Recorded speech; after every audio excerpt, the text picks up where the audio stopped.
Okay,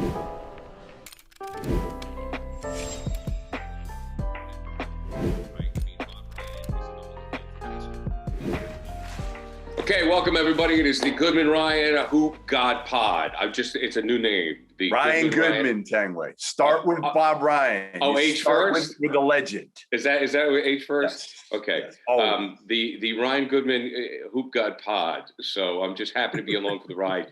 By the way, people who watch this now, they want to know if Bob's background is real, or is it just one of those fake, one of those fake things now that they computer screen, green screen. Bob, can you walk over? Can you walk over and show him and pull a book out of it? It's real. Ladies and gentlemen, it's real. It is real. Trust me, it's real. And he's read every one. He's read every one of those books. There you go, Bob. All right. It does look fake, though. You're right. It totally does. Yeah. I mean, but it's so cool. It is so Ryan. I mean, that is just so him right there. All right. Imagine the amount of money. Well, although Bob's probably got a lot of those for free, but he's probably he's got the Bible, Jeff. He's got the Bible. There it is. There it is. Very nice. He's got Very the Bible. Nice. I like okay, guys. So let's get to it here. I took a look at the Eastern Conference standings, and I admit I'm not a standings guy all the time. So here's the question to kick things off. The top of the Eastern Conference will be blank by the new year, as the Bulls, Heat, New York, Washington, and Philly are your top 5 teams. The Nets and Bucks and the Celtics are down near the bottom. What say you, Bob Ryan? I think the serious team is Miami. We all talked about them in the offseason, that they were a team to watch. The acquisition of Lowry, the continuing the arrogance of nightly arrogance of Jimmy Butler, if you will, and Bam. I think they're serious. I think it'll be different to a degree. Obviously, Milwaukee's issue is injury. They just don't have their people. Right. Period. I'm not. The Nets. They'll figure it out. But they do have this turmoil with Kyrie. I don't know what's really in their minds. I don't know whether the guys think, well, we'll get him eventually, or whether that could be. That's a very disruptive thing. But and the Knicks, who lost to the Raptors last night, as we speak, at home, surprisingly maybe, they're better. They're definitely better, and they got a legitimate coach. And Barrett had a big game the other night, the biggest game of his career so far, and they've been waiting for him to show that kind of scoring punch. But I do think that the one thing we can say is I trust Miami this year. Yeah, I'm with you there, and I think it's a perfect blend, right? Of, like you said, Jimmy Butler with the arrogance. You bring in PJ Tucker, who again I've said, and we'll get to this soon, is like the missing piece for the Boston Celtics. Like just a warrior, tough, will call out the young guys. He doesn't need to do it as much in Miami because Jimmy Butler does it and Lowry does it, and they've got a few of those. But then they've also got some skill guys who can really shoot it with Duncan Robinson, Tyler Hero, even the kid Max Strus, who played at DePaul. He can really, really shoot it. So I think, honestly, Pat Riley's put together a really good mix in Miami of tough, hard-nosed, kind of underrated, chip on their shoulder guys. Yeah. Jimmy Butler, junior college kid. Duncan Robinson, we know his story. Kyle Lowry. I remember sitting with an assistant coach at Villanova, watching Kyle Lowry in high school, and both of us didn't think he was good enough to play at Villanova. So, again, a lot of these guys, it works for that Miami culture, and Spo is such a good coach. So I'm with Bob. I'm riding Miami this year, but don't count out Milwaukee. Obviously, Brooklyn. Those two teams are going to get better, and I think we'll see Chicago fall off a little bit. The Wizards are 5-2. The Wizards. How do we see Philly right now? How do we see Philly? Well, I mean, I think it's going to catch up with them already. Embiid's hurt again a little bit, and that's the big thing. If Joel Embiid's not playing, and Tobias Harris is out, so if Embiid is not on the floor, they are very, very, very mediocre. Now, our boy George Niang went for 21 last night. Big night last night, yeah. That's always good to see. But if you got to rely on Methuen's own to get 21 for you, you're in trouble. I have been a fan of Maxey, though, from the first time I saw him at Kentucky. I mean, I'm not saying he's going to be an all-star or anything, but he caught my eye then, and I think he's going to be a solid pro, don't you? I do. I think, again, I just think they got to get something for Ben Simmons. We're not going to go into it again. You're not going to get much now. I'm just dying of curiosity. We've talked about this endlessly since the end of the season last year. The number one topic in the offseason for me was, what's the market value? I repeat this continually. What is the market value for Ben Simmons? And the one thing I think that the three of us can agree on is that it's a lot less than it was 3 months ago. Wouldn't you love to know from Daryl Morey, like, what was the best trade offer he's actually got? Yeah. Well, no, wait a minute, guys. I didn't know that. He's not trading him. I thought that would no. He's just not trading him. He's taking a stand. He's not on the market. You know what? If that's it, then your arrogance is going to really get in the way, and ownership should get involved and say, "Hey, Morey, here's the deal. We want to know what the trade offers are because we can't throw away a season," which is essentially what Philadelphia is doing here because they are not good enough as presently constituted to win a title. They're not good enough to beat probably Milwaukee or Brooklyn or Miami at this point. So they got to make a move at some point. I think they'll wait and, again, see what the market bears as the trade deadline. Maybe if they get that far, somebody's going to be unhappy at that point, and that's when you can try to maybe make a move for Ben Simmons. Let's touch on Chicago because this week Jeff was at the Garden. We're going to get into the Celtics in a moment. What surprised me about the Bulls, because I obviously hadn't seen them, was their bench. Yeah. And that's something that Danny, Brad, the Celtics have not been able to put together for a long time. Yeah. Wouldn't you love to have Alex Caruso? Wouldn't you love to have Alex Caruso on the Celtics team? Sure. I'd like to have all of their bench on the Celtics team. Yeah. I mean, Jeff, you were there last night. About the Chicago team, like, I know you think they're falling off, but how much of a threat could they be? I think that the loss of Patrick Williams for the season is really going to hurt him because he was just that guy who did everything, right? He guarded, he was tough. Then now you're starting Javonte Green, no disrespect, Radford's own Javonte Green, who earned a spot with the Celtics. But starting him and playing him 20-plus minutes, not the same. Patrick Williams' upside was much, much higher. But I love their other four starters. And I love Lonzo Ball. I do. And I was talking to Billy Donovan for a while after the game last night, and we were talking about Lonzo, and he said, like, I think this is a fresh start for him where he feels wanted. And he never felt really wanted in New Orleans. And obviously LeBron, we know, didn't really want him in LA or else he'd still be there. So I think he feels wanted, and he just plays the game the right way. It was interesting, guys. So you guys know my background with the Ball family. Yes. Not good. So I waited around. I wanted to say hello to Lonzo because I have so much respect for him and have known him since he's a young kid and really like Lonzo.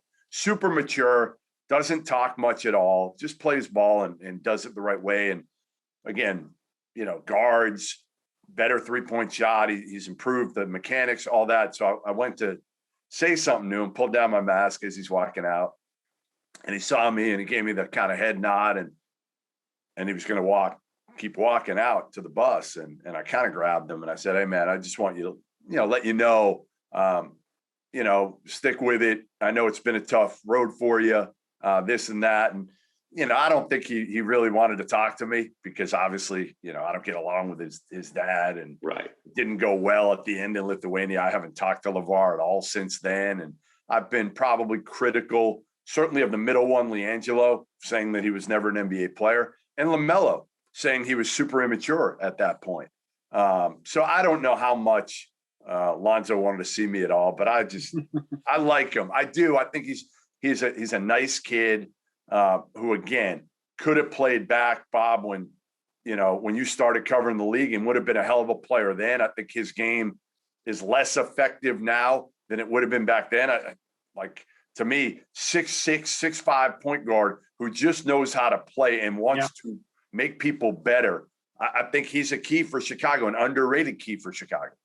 Yeah, brother LaMelo had a big game last night, by the way. Huge game. Very big game. So, Bob, what do you think? I want to know Bob's feeling on Donovan as a coach. I think that he's fine. I think he can win a championship with Billy Donovan. I think that it was time to move on, from OKC, and And I like that idea that he went to Chicago. But I mean, Better job. I'm a big fan of his. I go back.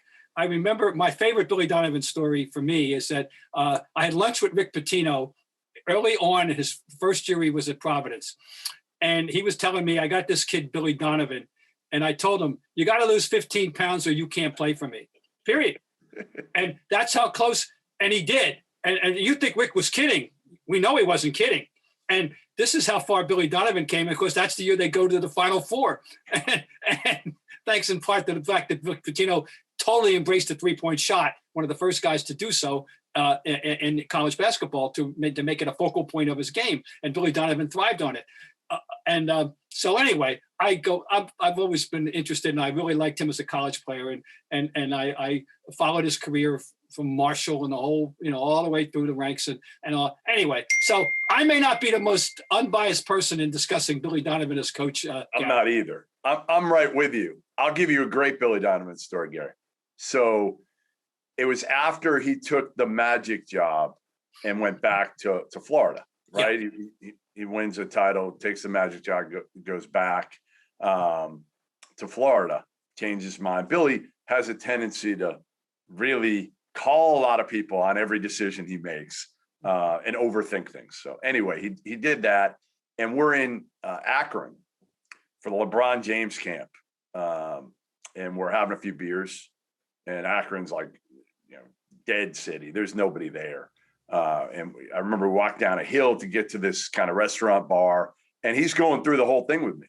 The whole Florida, Orlando Magic situation. We're talking about it, whatever, having a few more beers.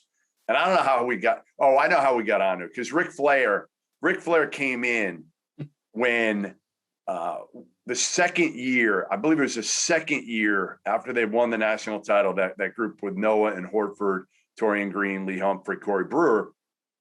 Billy always wanted to kind of find ways to motivate his players. And he played a video of like Ric Flair before a tournament game. I forget which one it was. And the players are there and they're getting pumped up with this Ric Flair video. And all of a sudden, Ric Flair comes through the door. He comes through the door and he starts doing this thing and whatever. And the whole friggin' locker room went bananas, right? It got him completely pumped up. So we're talking about this. Billy Donovan on the streets of Akron. I don't think there were, well, maybe there were iPhones, but I don't know. I didn't have one ready to go. I wish I had video for it. Billy Donovan is doing the full Ric Flair on the streets of Akron, the strut, the yelling, you name it. And I remind him of it every time. Great. That's great. That's one thing I don't think enough people see of Billy Donovan is like, he'll go hard, he'll work hard, and he'll be all business, but he's also got that other side of him to have some fun and be able to connect with players. I'm of the belief that was Florida team was the last truly great college team we'll ever see. When you think about those guys coming back to do it again, not going to happen again ever. Yeah. And what they had, the whole balance of that team, they were perfectly constructed, the starting five. And that's the last truly great college team we'll ever see. Well, I mean, that's what I saw last night with the Chicago team, where, I always wonder about college coaches going to the pros. It's very difficult to do. But what I saw last night, even though Chicago struggled, and we're going to segue into the problems of the Celtics, but even though Chicago struggled early on, they're listening to their coach. I mean, they are buying in. Yeah. And Bob, he's getting those guys to buy in. Well, they're pros. That's the difference, Gary. But it's still hard, though. I mean, the Celtics aren't buying in as we segue into that, and the Bulls are, Jeff. Well, that's the frustrating thing. But DeMar DeRozan is a professional player. He's won at the highest level, right? Like Zach LaVine is now learning from him. Vucevic is a pro. Like he's about the right things. And I think they've had good enough players. DeRozan was terrific last night. And the thing I love about DeMar DeRozan, most players are always going to try to show you when they say you can't shoot from three. What's DeRozan going to show you? I can. Now he made a few last night, but ultimately DeMar DeRozan is all about mid-range, finishing around the basket. He was terrific last night, and again, Lonzo with those three. Zach LaVine, DeRozan, Vucevic, they all fit together, right? You've got a pass first point guard. You've got a ball creating guard he wasn't good the first 3 quarters, but then he was really good in LaVine. Vucevic is one of the best offensive big guys out there. And DeRozan's one of the better wings out there. Yeah. They fit. Those 4 guys fit well together.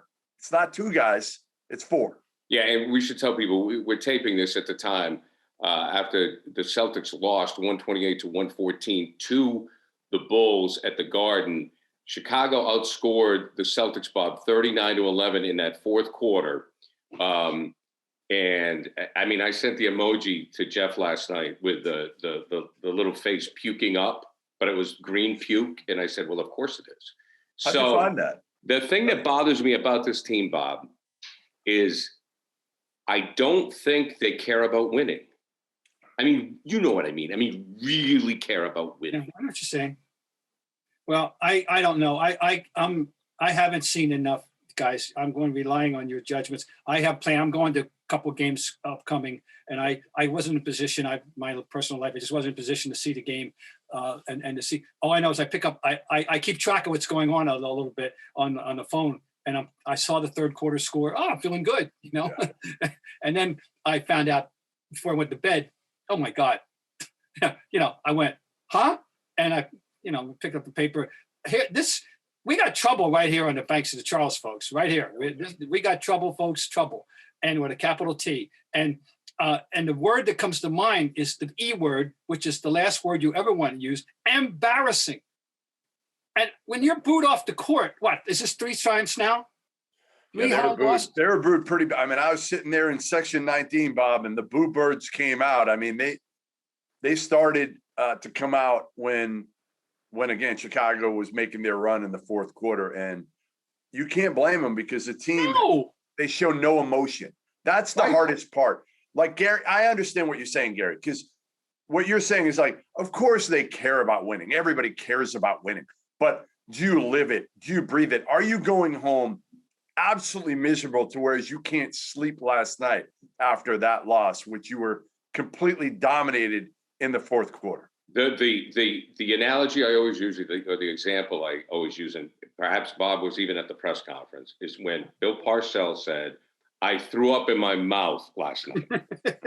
Okay, and that's like Parcells was the type of guy where he needed like doctors. Yeah. I mean, the guy was like physically ill if they were losing. That's what I'm talking about. And it with this team, it doesn't happen. So Bob, that's number one. To Jeff's point about how Chicago fits, when I watch the Celtics play, I see Jayson Tatum gets his, I see Jaylen Brown gets his, and then that's kind of it. And they don't work together. We'll get to Marcus Smart calling out his teammates in a minute, but you just have 2 individual guys that take turns, and that's it. You know what I would do? It's fresh in my mind because I happened to be talking to Kevin McHale last night in preparation for the tradition at the Sports Museum. He's going to be one of the honorees this year. Oh, great. And we were talking about 85, 86. We're talking about the whole era. And he talked about how they complemented each other from day one, which included him coming off the bench behind Max in those first. He wins 2 Sixth Men of the Year awards. But you think about it, they all had their distinct styles and things that they did. But it all worked. Maybe it worked only because Larry was Larry and he could pass the ball to anybody at any time. But the point is, he talked about how they complemented each other, and it's exactly the pull. And maybe dig out a few vintage films, some highlights, Coach, and show these guys, how they remember the Knights guys. You guys remember how they passed the ball. I remember writing a game story once. I think this was in the first 80-81 when Kevin was a rookie, the year they won that first championship for that group. And I said, they invented a new sport last night. They called it share ball, not basketball. Yeah. It was share ball. And this is with Tiny and Chris in the backcourt and the other guys up front, Max, Robert, and Larry. And that was the hallmark of that team, the 86 team. Passing, and then of course when Walton came, then it got to be an art form that we're only now seeing again in form of Jokic. He's the closest thing to Walton that we've seen. But anyway, hey, show them how it can be done. I don't know. Nothing else seems to be working. This This is unimaginable what's happening to me. Well, it is. I mean, they haven't won at home. And Jeff, I want to get back to like for Chicago last night as I'm watching the game. Chicago was, I mean, obviously they struggled early. I think the Celtics were up by as much as 19. Yes, 19. Yeah, up by as much as 19. You know, and it's Chicago, it's just not working. But Chicago, I think the second, they had two 24-second violations because they overpassed. Right. They overpassed. I couldn't believe it. And I counted, and I can't remember who was doing the game. Who was doing the game. It was either Gorman or Scal last night who counted on one possession. They counted 10 passes by the Bulls. They counted. So I'm sitting there watching the game. You have Al Horford coming down, jacking threes with 21 seconds left in the shot clock of all people. Al Horford. He's supposed to be the grown-up in the room. Correct. Right. So, but is he frustrated, Bob? Is he frustrated to where that's why he's taking those shots? Because listen, the bottom line is, and I've said this for a year plus now, and nobody wants to agree with me. I guess a lot of people don't. Jayson Tatum and Jaylen Brown just don't play well together. They need a third guy. If they don't have that one third has guy, to go. Guard, they are not great together. And the other part of it is, and again, I know I got crucified for this when somebody on the radio asked me, are they buddies? And I said, no, they're not buddies. And Bob and I have talked about this. They don't need to be buddies. Larry Bird and Kevin McHale weren't buddies either. But they won at such a high level, it didn't matter. This group, they're not winning at that level. So what I want to see is when Jaylen Brown makes a three, I want to see Jayson Tatum get excited, chest bumping him, high-fiving him. When Tatum makes that dunk last night, and he had a ridiculous dunk down the lane, the spin, I want to see Jaylen Brown coming over and fist bumping him and chest bumping him and yelling and screaming. And you see none of it. And it's contagious also. It's contagious to the crowd. It's contagious to the teammates. And it shows some sort of synergy. And again, like Gary gets back to, some sort of wanting to really, really win and show some passion. And this team has none of it. None of it. Okay, let's get to Marcus. Bob, I'm sure you saw the comments on Marcus Smart. Was basically saying, okay, well, the defense is gunning for Tatum and Brown, and they don't pass the ball. And Marcus is just saying they don't pass the ball. Yeah. Now, is this going to be a chemistry issue? Is this going to cause problems? Is it going to fall on deaf ears? Well, I mean, go ahead, Bob. What's happening isn't working. Aren't they smart enough to understand this?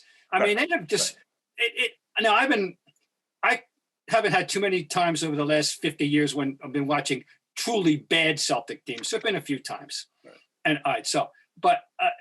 so we've seen stretches of. But this team shouldn't be this bad based on the technical skill that they possess. Absolutely. Period. So what you're saying, Gary, I have to buy into completely. And as you were speaking, Jeff, I was thinking of ML Carr's contribution to that team.